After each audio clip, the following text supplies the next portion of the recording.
Today, we're facing a major problem in the world where there's some people who are so closed-minded and bigoted that they're against segregating society into two classes of citizens. Meanwhile, New Zealand, UK, and Canadian leaders have finally quit beating around the bush and announced that they are in fact creating two classes of citizens.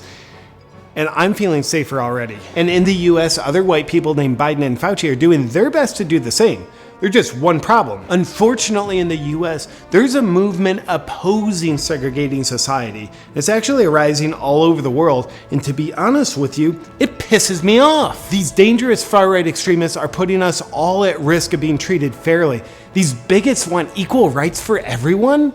They're terrorists. They're so blinded by their hate for inhumane treatment of people that they don't realize the truth of the matter, which is that some of us are a little more equal than others, and we should be treated accordingly.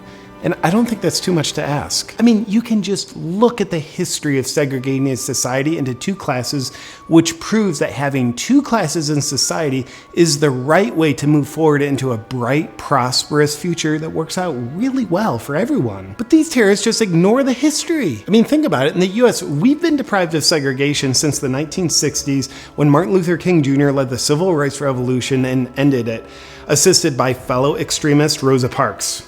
But before that, in the good old days, we had the safety and protection of having two classes of citizens. Because luckily in 1865, laws were passed which restricted the rights of black people living in the South, including mandates on where they could live and mandates on where they could work. I mean, excuse me, unless I'm just a moron here, having two classes of citizens was a very effective way of telling black people you're a lesser class of citizen, and therefore have less rights. But then Martin Luther King had to plot to end segregation, and he succeeded. I mean, look at the world ever since. Black people and white people just live together as a united people. And another example, even before all that, we had laws that honored the fact that women are second-class citizens. Because how else are they gonna know? They were put in their place. They couldn't vote or do much else other than make babies and have their man's drink ready when he came home from work. But we've lost sight of this truth. And now society is plagued by the dangers of us just pretending that women are equal to men. Everyone suffers. Same class of citizen? Really? Women don't even have penises. Another example of the success of creating two classes of citizens is in the 1930s when the Hitler-led Nazis did it in Germany. You had the superior race, and then as Hitler would say, you had the dirty Jews. Allow them to eat in the same place as normal people? Gross. The Nazis were smart enough to indoctrinate their citizens into believing they could catch diseases from being around this lower class of citizen. It's science. Kind of like how Biden and Fauci routinely inform us that we're at risk of catching diseases from a certain class of people. It's science. But I will say bathrooms are one area that segregation has no place. All people should be able to use all bathrooms because all people are capable of being any gender at any given time. I stand for unity in restrooms and segregation in society. Back to history. China's been really good at recognizing second-class groups of people. They got the Uyghurs in concentration camps as we speak to protect the rest of their citizens from making contact with them. And China's willingness to do the right thing with the Tibetans can inspire all of us to a better way of life. I just think it's unfortunate that the Dalai Lama got away. I mean, how much better off would the world be without that second-class citizen floating around? And then you have an extremist like Gandhi.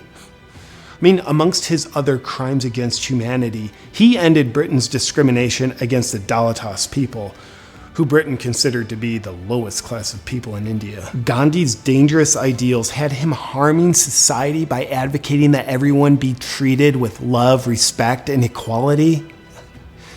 It makes me so angry that he could even get away with that. Gandhi is such an idiot. A united society is not a controllable society. The history is very clear. Anytime you have two classes of people, good is happening and the world's becoming a better place. And anytime you have unity and equality, evil is flourishing and the world's becoming a terrible place. And to the naysayers who are like, ooh, having two classes of citizens destroys a democracy. Well, you know what? We have a really good reason for having two classes of people. And it's almost like these naysayers completely don't understand that white lawmakers in 1865 had really good reasons too. And the Nazis had really good reasons as well. So with where we're at today, Are you going to accept a segregated society, or are you going to refuse to comply with it? Well, you have to ask yourself this question. Do you want to align with the policies of humanitarians like Hitler and the Nazis, racist white lawmakers in 1865, the Chinese Communist Party, and Biden and Fauci, all of whom just wanted to protect their people by creating a second class of citizens with restricted rights? Or do you want to align yourself with dangerous extremists who ended segregation and championed unity and equality, like Martin Luther King, Rosa Parks, the Dalai Lama, and Gandhi? Gandhi? Because you just got to think, what if the world never had these people and had more of these people? How much better off would we be? And now you get to choose. When you're older, you can lick salt lamps too. Hey! To help in the victory over censorship, I would love to have you join my Awaken Warrior newsletter. Just go to awakenwithjp.com/join me. This is such a stupid book. Ladybugs don't do any of this stuff. This misinformation is killing me. Hey, I want to thank the sponsor of today's video, Magnesium Breakthrough from Bioptimizers. Being a new parent, I know all about stress. Not from you. From your mother. So aside from going out to the backyard and screaming while feeling helpless about my life, I like to take matters into my own hands and reduce my stress using Magnesium Breakthrough. How's that? Most people don't realize that you can significantly reduce your stress using one key nutrient, and that nutrient is magnesium. Can you say magnesium? No, but here's the problem. Wilder still thinks you can use one weak form of magnesium to reduce your stress, like most supplements contain. But that's not true. You need all 7 forms of magnesium to reduce your stress, like are found in Magnesium Breakthrough.